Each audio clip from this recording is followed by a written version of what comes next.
Assalamualaikum warahmatullahi wabarakatuh. Salam sejahtera bagi kita semua.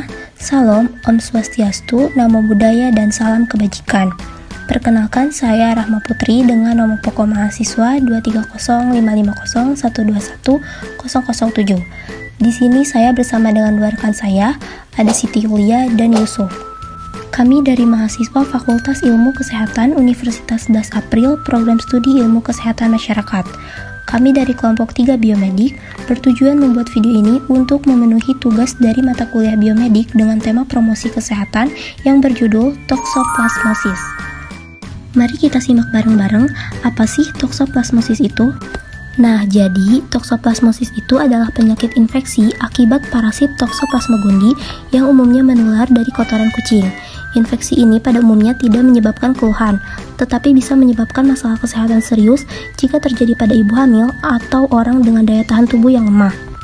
Toksoplasmosis dapat terjadi setelah kita kontak dengan kotoran kucing atau mengonsumsi makanan yang terkontaminasi oleh Toxoplasma gondii. Pada orang sehat, sistem kekebalan tubuh dapat berlangsung melawan parasit ini, sehingga gejala yang muncul bisa ringan atau bahkan tidak muncul sama sekali. Sementara pada ibu hamil, parasit penyebab toksoplasmosis bisa menular ke janin melalui plasenta dan menyebabkan efek samping yang berat, bahkan bisa menyebabkan kematian pada janin. Sebenarnya apa sih penyebab dari toksoplasmosis itu? Yuk kita bahas lebih dalam lagi mengenai toksoplasmosis.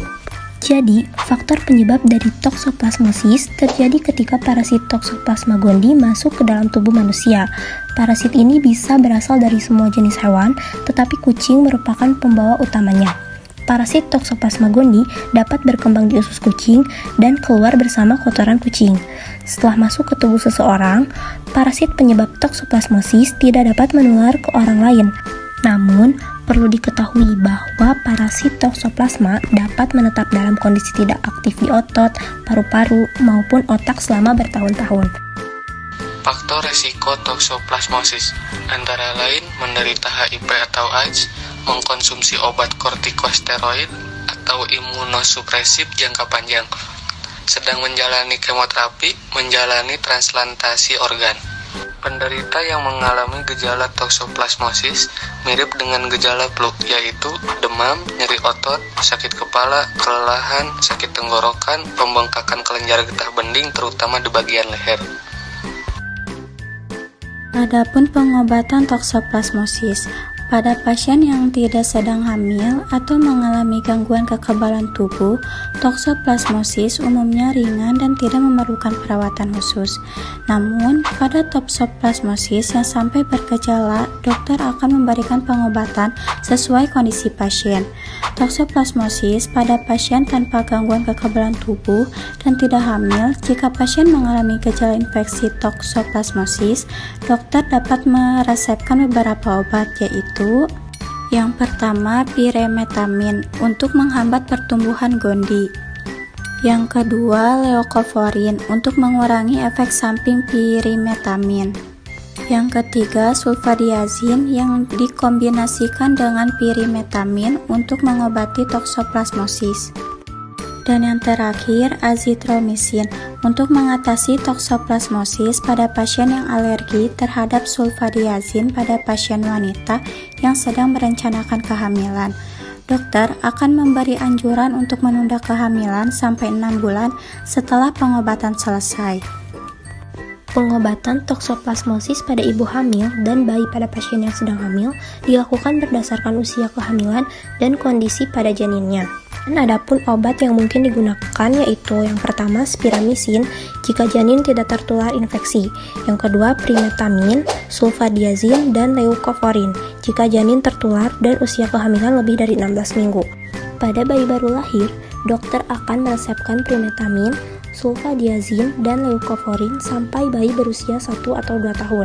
Selama pengobatan, dokter akan terus memantau kondisi kesehatan pada bayi. Komplikasi toksoplasmosis. Toksoplasmosis biasanya tidak menimbulkan komplikasi. Akan tetapi, beberapa komplikasi berikut dapat terjadi jika kondisi ini tidak ditangani dengan tepat. Kebutaan pada penderita infeksi toksoplasmosis mata, radang otak atau encephalitis penderita toksoplasmosis, yang menderita gangguan sistem kekebalan tubuh, gangguan pendengaran, gangguan penglihatan, dan gangguan intelektual atau retardasi mental. Adapun beberapa upaya yang dapat dilakukan untuk menerapkan pola hidup bersih dan sehat yaitu 1. Gunakan sarung tangan saat berkebun atau memegang tanah. 2. Hindari mengonsumsi daging mentah atau setengah matang. 3. Cucilah tangan sebelum dan sesudah memegang makanan. 4. Cucilah semua peralatan dapur bersih setelah memasak daging mentah. 5. Cucilah buah dan sayuran sebelum dikonsumsi. Dan terakhir, hindari mengonsumsi susu dan produk olahan susu yang tidak dipasteurisasi. Bila kalian memelihara kucing, lakukan langkah-langkah berikut ini untuk mencegah toksoplasmosis. 1. Jagalah kesehatan kucing dengan rutin membawanya untuk divaksinasi. 2. Gunakan sarung tangan saat membersihkan tempat kotoran kucing. 3. Cuci tangan dengan air mengalir dan sabun setelah membersihkan tempat kotoran kucing. 4. Jaga kucing agar tetap berada di dalam rumah. 5. Berikan kucing makanan kering atau kalengan. 6. Jangan memberikan daging mentah untuk kucing. Dan terakhir, tutuplah bak pasir tempat bermain anak-anak agar tidak digunakan kucing untuk membuang kotoran. Mungkin cukup sekian video promosi kesehatan dari kelompok kami. Semoga penyampaian materi ini bisa bermanfaat bagi kita semua. Sekian dari kelompok kami. Mohon maaf bila ada kesalahan. Wabillahi taufiq wal hidayah. Wassalamualaikum warahmatullahi wabarakatuh.